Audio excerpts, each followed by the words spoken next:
Hello students. आज Newton's third law, लेकिन उससे पहले कुछ न्यूमेरिकल्स के साथ में फिर बाद में न्यूटन थर्ड लॉ। तो आज हम सबसे पहले एक काम करिए कि अगर वीडियो में कहीं पर भी कुछ समझ में नहीं आता या कुछ क्लियर नहीं हो पाता या कुछ जो भी आपको वीडियो में क्वालिटी लगे, कमी लगे या उसमें, और तो उसको कमेंट कर दिया करिए और बता दिया करिए, ठीक है। और उसके बाद वीडियो को लाइक कर दीजिए और अपने फ्रेंड्स में भी शेयर कर दीजिए, ठीक है। तो आज हम कुछ ये न्यूमेरिकल है आपके सामने पढ़ रहा हूँ। A cricket ball of mass 70 gram moving with a velocity of 0.5 metre per second is stopped by a player in 0.5 second. What is the force applied by the player to stop the ball assuming force to be constant? मानना है कि force constant होगा। अब इस question को समझ लीजिए कि कह रहे हैं कि पहले आपको गिवन क्या क्या है और फाइंड क्या क्या करना है। एक क्रिकेट बॉल जो है वो 70 ग्राम की है, तो मास गिवन है। गिवन वैल्यूज़ आप नोट करिए पहले। गिवन m इक्वल टू 70 ग्राम।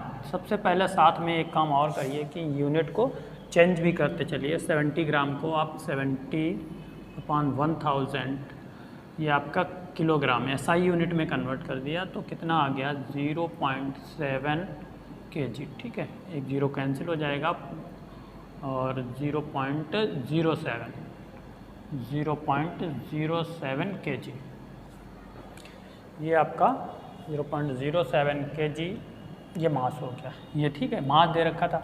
इसके बाद में विद अ वेलोसिटी का मतलब है इनिशियल वेलोसिटी, ठीक है। तो u equal to initial velocity u equal to आपको 0.5 metre per second is stopped by a player. Stopped मतलब रोक दी गई, और रोक दी गई है तो फाइनल वेलोसिटी v 0 हो गई इन 0.5 सेकेंड। और स्टॉप कितने टाइम में हुई? t equal to 0.5 second. 0.5 second 5 second में स्टॉप हो गई, रुक गई, ठीक है।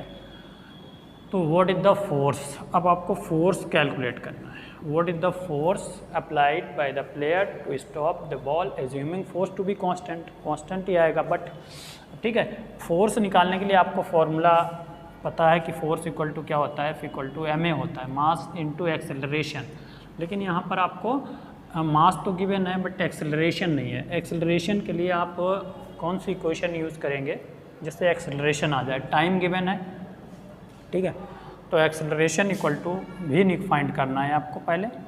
तो since acceleration equal to formula होता है v minus u upon t, first equation of motion है ना। v आपकी 0 माइनस u 0.5 और अपान में t आपका v कितना है 0.5 सेकेंड। सारी यूनिट SI यूनिट है तो कोई दिक्कत नहीं है। तो आपका एक्सेलरेशन आ जाएगा माइनस 0.5 अपान 0.5, ये सब कैंसिल हो जाएगा, -1 metre per second square. -1 metre per second square ये एक्सेलरेशन आ गया। अब फोर्स निकाल दीजिए। तो force equal to, since force equal to ma, mass आपका 0.07 इंटू -1, ठीक है। तो ये आपका -0.07 फोर्स है ना, तो फोर्स की यूनिट न्यूटन। तो ये आपका आंसर है। Negative sign shows that the velocity reduces. Velocity जो है वो कम होती जा रही है, और नेगेटिव साइन का मतलब है रिप्रेजेंट द रिटार्डिंग फोर्स, मतलब फोर्स जो है रिटार्डेशन हो रहा है, ठीक है। तो नोट करिए ये। चलिए नेक्स्ट क्वेश्चन हम पढ़ते हैं। और नेक्स्ट क्वेश्चन देखिए, समझिए बहुत अच्छा क्वेश्चन है। A force of 5 newton gives a mass m1 an acceleration of 10 metre per second square and a mass m2 an acceleration of 20 metre per second square, ठीक है।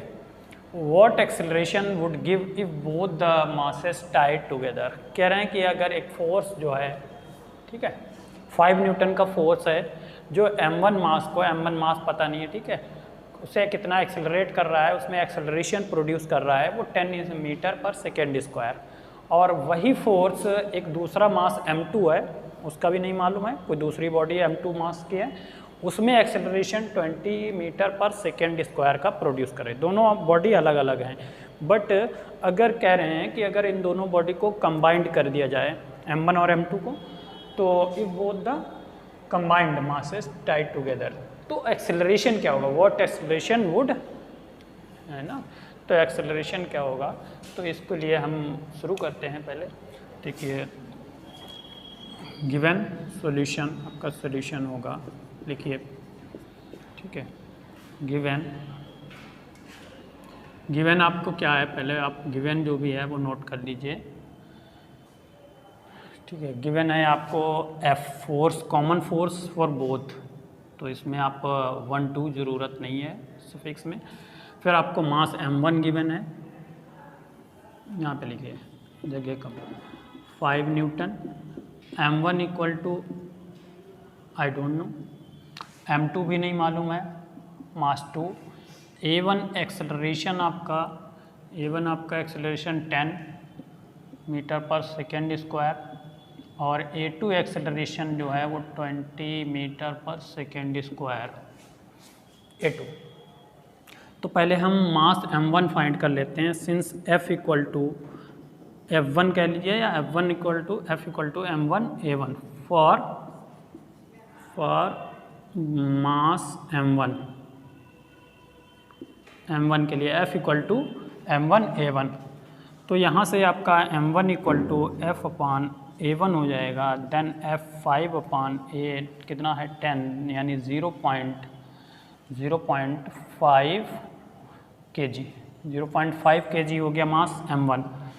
m2 आप ऐसे ही m2 कैलकुलेट करिए यहाँ पर, तो m2 इक्वल टू हो जाएगा आपका, डायरेक्ट लिख देता हूँ, f अपान में a2, और f5 है और a2 आपका 20 है, तो आपका जी कितना हो जाएगा 0.25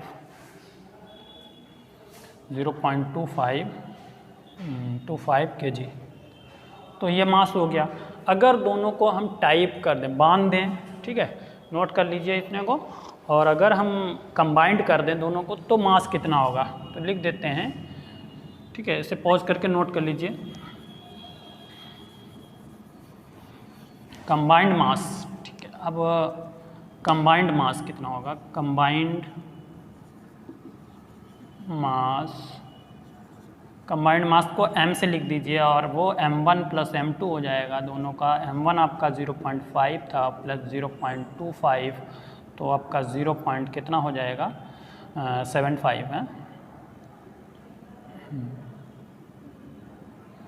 0.75 kg, 0.75 kg ये मास हो गया टोटल कंबाइंड मास। अब आपको एक्सेलरेशन निकालना है, acceleration for combined mass, acceleration for combined mass. Combined mass के लिए एक्सेलरेशन जो होगा वो आपका यहाँ पे ये रफ कर देता हूँ,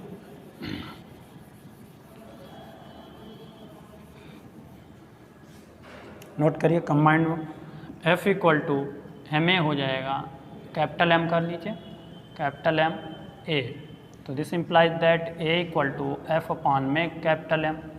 F आपका कितना हुआ, F तो 5 ही रहेगा, और अपॉन में 0.75, इसको जब डिवाइड करेंगे तो ये आपका आ जाएगा 500 अपॉन 75, 500 अपॉन 75, तो ये पॉइंट हटा दिया। अब एक्सेलरेशन इक्वल टू, फाइनली आप आंसर देखिए कितना आएगा, डिवाइड करके 6.67 मीटर पर सेकेंड स्क्वायर, ठीक है, ये आंसर हो जाएगा, नोट कर लीजिए।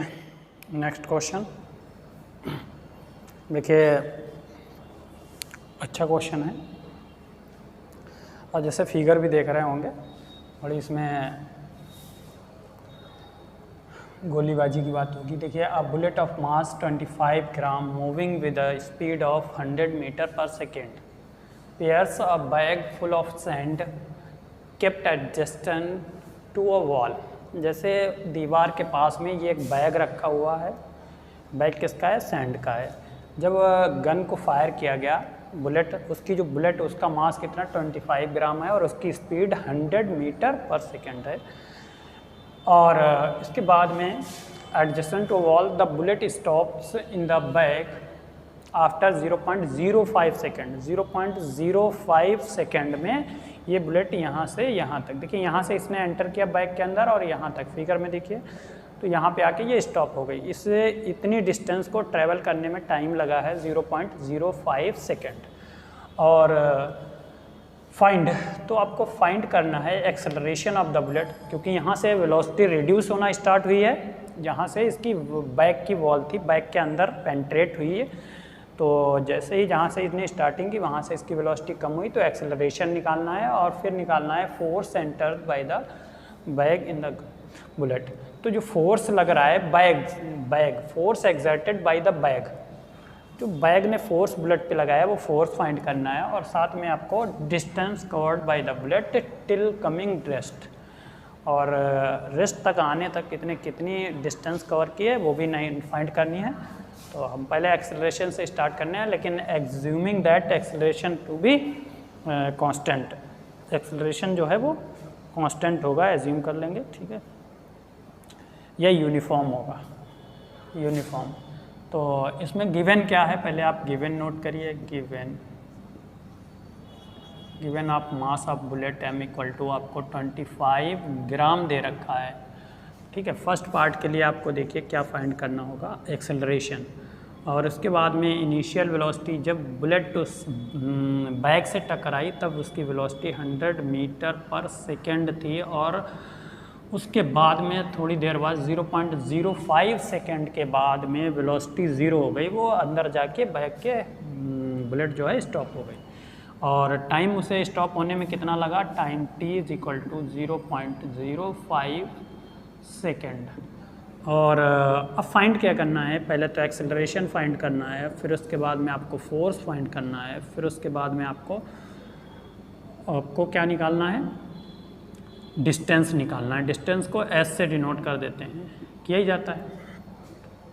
देखिए मास यहाँ ग्राम में है, बाकी सारी SI यूनिट हैं, बस मास ग्राम में है, तो मास को पहले आप किलोग्राम में कर लेंगे, ठीक है। मास को किलोग्राम में कन्वर्ट कर दीजिए। मास m इक्वल टू 25 ग्राम, इसको 25/1000 कर दीजिए, तो आपका ये 0.025 kg हो गया, ठीक है। एक्सेलरेशन निकालने के लिए आप लिखेंगे since acceleration equal to v minus u upon t, ये आपने पढ़ा है फर्स्ट इक्वेशन ऑफ मोशन से आ जाता है, v minus u upon t. अच्छा, आपने पढ़ा है v is equal to u plus a t, यहाँ से आप a निकालिए तो क्या आएगा, u इधर आ जाएगा, v माइनस यू अपॉन में t, तो ये a आ जाएगा, ठीक है। इस फार्मूले से हम क्या फाइंड करेंगे, इस फार्मूले से हम निकालेंगे एक्सेलरेशन। चलिए, इस फार्मूले से एक्सेलरेशन कैसे आएगा वो देखिए। आप लिखिए v की value 0 minus you 100 metre per second upon में टाइम 0.05, तो ये आपका कैलकुलेट होके आएगा -100 अपॉन में 0.05। 100 का हो जाएगा 10,000, क्योंकि ये पॉइंट नीचे से हटेगा, अपॉन में 5 से कैंसिल करिए, माइनस लगा रहेगा, 5 2 2000, तो 5 2 10, ठीक है, 2000। तो एक्सेलरेशन आपका आ रहा है -2000। एक्सेलरेशन क्या, रिटार्डेशन है, मीटर पर सेकेंड स्क्वायर। ये तो एक्सेलरेशन आ गया है। अब एक्सेलरेशन के बाद आपको नोट करिए इसे। फिर सेकेंड पॉइंट जो है फोर्स भी आप कैलकुलेट कर लेंगे, इसे वीडियो पॉज करके नोट करिए, ठीक है। चलिए, फोर्स F इक्वल टू आपका ma होता है, m आपका आया था, कितना आया था 0.0 kg में लिखना है ना, 0.025 kg इंटू एक्सेलरेशन आपका माइनस का 2000 आया था, तो इसको जब मल्टीप्लाई करेंगे तो 25 आ जाएगा, ये आपका -25। फोर्स है ना, तो न्यूटन आ जाएगा, फोर्स -25 न्यूटन, ठीक है। तो ये 25 और इंटू 2 भी आएगा, सॉरी, तो आपका ये कितना आ जाएगा, -50 न्यूटन आ जाएगा। ये आंसर होगा -50 न्यूटन। इसके बाद थर्ड पॉइंट आप देखिए, थर्ड डिस्टेंस फाइंड करना है। अब डिस्टेंस फाइंड करने के लिए आपको v है, u है, आपके पास टाइम है और एक्सेलरेशन भी आ गया है। तो आप चाहें s equal to u t plus half a t square से भी फाइंड कर सकते हो, या फिर third equation v square equal to u square plus 2as आप चाहें सेकेंड या थर्ड किसी इक्वेशन से याद कर फाइंड कर सकते हो। तो सिंस आपको by second from third part देखिए सी पार्ट, तो s equal to u t plus half a t square, ठीक है, हाफ ए टी स्क्वायर। तो s equal to value put करिए, u कितना है 100 है, टाइम 0.05 और प्लस 1/2 a। एक्सेलरेशन कितना आया था, एक्सेलरेशन आपको फाइंड किया था 2000 minus 2000 into T square, T की वैल्यू 0.05 इंटू 0.05, 2 बार लिख दिया, ये आपका माइनस का 1000 हो जाएगा। तो s इक्वल टू आपका ये देखिए, इसे मल्टीप्लाई करेंगे तो आपका 5 कितना आ जाएगा, 5 आ जाएगा, और माइनस फिर आपका प्लस माइनस 1000 ये बचा इंटू 5/100 इंटू 5/100, 30 कैंसिल हो जाएंगे, ठीक है। तो आपका 5 माइनस 25/10 आ जाएगा, तो ये आ जाएगा 5 माइनस 2.5, दोनों आपका 2.5 मीटर, ठीक है। तो डिस्टेंस आ जाएगी 2.5 मीटर, नोट करिए 2.5 मीटर। थर्ड इक्वेशन से भी आप कैलकुलेट कर सकते हैं, जैसे आपको इजी पड़े आप यू कैन कैलकुलेट इट, ठीक है, नोट डाउन। देखिए बच्चों, आज की वीडियो वैसे भी सारे क्वेश्चंस बड़े अच्छे थे आज की वीडियो में, और ये क्वेश्चन भी बहुत ही अच्छा है, सारे क्वेश्चंस सभी अच्छे थे और बड़े इंटरेस्टिंग और मतलब कह सकते हो कि धमाल करने वाले क्वेश्चंस थे। तो इसे हम पहले पढ़ते हैं क्वेश्चन को, और अगर आपको कुछ भी समझ में नहीं आता है तो आप कमेंट कर दिया करिए, या नहीं आता है या आता है, जैसा भी आप पॉजिटिव नेगेटिव कमेंट करिए, तो कमेंट करिए तो मुझे पता चलेगा कि कहाँ पर कमी रही है, ठीक है। तो अब क्वेश्चन पढ़ते हैं। A constant force of 5 Newton is applied continuously on a body of mass 10 kg for 4 second. The body moves 800 centimetre long a straight line. What is the velocity of the body when the force was applied initially. देखिए, question को पढ़ने से के साथ साथ में आपको question की बिल्कुल प्रैक्टिकली समझ में आना चाहिए। अगर प्रैक्टिकली समझ में नहीं आएगा तो क्वेश्चन आपसे सॉल्व नहीं होगा। तो इसमें एक जैसे लिखा है, फिर से पढ़ते हैं। Constant force of 5 Newton is applied continuously. ये वर्ड देखिए, कंटिन्यूसली, प्रैक्टिकली का मतलब है आप कंटिन्यूसली, जैसे मैंने यहाँ पे बिल्कुल समझना है कि एक वर्ड हटा दें तो क्या फ़र्क पड़ेगा क्वेश्चन में से, एक वर्ड अगर चेंज कर, तो कंटिन्यूसली वर्ड यहाँ पे लगाया गया कि फोर्स जो है वो कंटिन्यू अप्लाई, पुश किया जा रहा है, किसी चीज़ को पुश कर रहा है। तो अब अगर मान लीजिए कंटिन्यूसली वर्ड हटा दें तो मतलब एक बार आपने फोर्स पुश किया उससे, और फिर उसके बाद क्या होगा, पुश करने के बाद वो धीरे धीरे वेलोसिटी उसकी कम होती जाएगी, अगर कंटिन्यूसली ना यूज़ किया रहे कि फोर्स लगातार ना अप्लाई किया जाए। कंटिन्यूसली लगाने से फोर्स जो है वो कंटिन्यू लग रहा है तो वेलोसिटी उसकी कांस्टेंट रहेगी। अब क्या हुआ, on a body of mass 10 kg, ठीक है, तो और कितने टाइम तक, 4 सेकेंड तक। तो आप दूसरा पॉइंट याद रखिए कि आपकी अगर जब तक कैलकुलेट नहीं कर पाएंगे, जब तक यूनिट सही से यूज़ नहीं कर पाएंगे। यूनिट जो है आपको याद होना चाहिए, सारी यूनिट SI यूनिट यूज़ करना चाहिए, ठीक है। तो सभी SI यूनिट। अब इसमें जो है आप पहले नोट करिए, गिवन क्या है, गिवन है फोर्स। इस क्वेश्चन में क्या गिवन है, फोर्स इक्वल टू 5 न्यूटन। आपने अगर ऐसे ये नोट कर लिया तो हो जाएगा। मास कितना है, 10 kg, और क्या क्या है, और फिर उसके बाद में टाइम आपको दे रखा है 4 सेकेंड। उसके बाद में डिस्टेंस S से डिनोट कर देते हैं, 800 सेंटीमीटर है। इसको मीटर में करना है तो 800/100 दैट इज़ 8 मीटर। ये आपकी 8 मीटर हो गई SI यूनिट, ठीक है। उसके बाद what is the velocity when the body of the body when the force was applied initially. जब फोर्स स्टार्टिंग में अप्लाई किया तब वेलोसिटी क्या थी इनिशियली, मतलब यू आपको यू निकालना है। यू फाइंड करने के लिए आपके पास सेकेंड इक्वेशन है, फर्स्ट इक्वेशन है और थर्ड इक्वेशन है, मोशन की जो 3 इक्वेशन है। तो उनके लिए आपको एक्सेलरेट टाइम पता है तो एक्सेलरेशन नहीं मालूम, या डिस्टेंस मालूम है, टाइम भी मालूम है तो सेकेंड इक्वेशन से भी आप कैलकुलेट कर सकते हो, लेकिन एक्सेलरेशन नहीं मालूम है तो आपको यहाँ पर पहले एक्सेलरेशन भी कैलकुलेट करना पड़ेगा। तो पहले आप एक्सेलरेशन कैलकुलेट करते हैं। A is equal to F upon m होता है, ठीक है, since a equal to F upon m 5/10 equal to 0.5 metre per second. तो देखिए 0.5 मीटर पर सेकेंड जो है ये आपका आ गया है एक्सेलरेशन। अब हमें निकालना क्या है, यू। मैंने कहा इसके बाद आप सेकेंड इक्वेशन ऑफ मोशन भी यूज़ कर सकते हैं और थर्ड भी यूज़ कर सकते हैं, ठीक है, क्योंकि डिस्टेंस तो गिवन है तो हम सेकेंड यूज़ करते हैं। Now since by second equation of motion s equal to u t plus half a t square, ठीक है, ए भी पता है, टी भी मालूम है आपको, टी टाइम गिवन है, सब कुछ गिवन है, इसलिए आप यहाँ पर यू कैलकुलेट कर सकते हैं। एस आपका 8 मीटर इक्वल 4, ठीक है, 8 - 4 इक्वल टू 4 यू। तो दिस इम्प्लाइज दैट आपका 4 यू इक्वल टू 4 हो गया और 4 हो गया, u equal to 4/4 that is u equal to 1 हो गया, 1 मीटर पर सेकेंड। ये सही है, नोट करिए, ठीक है, 1 मीटर पर सेकेंड, नोट करिए।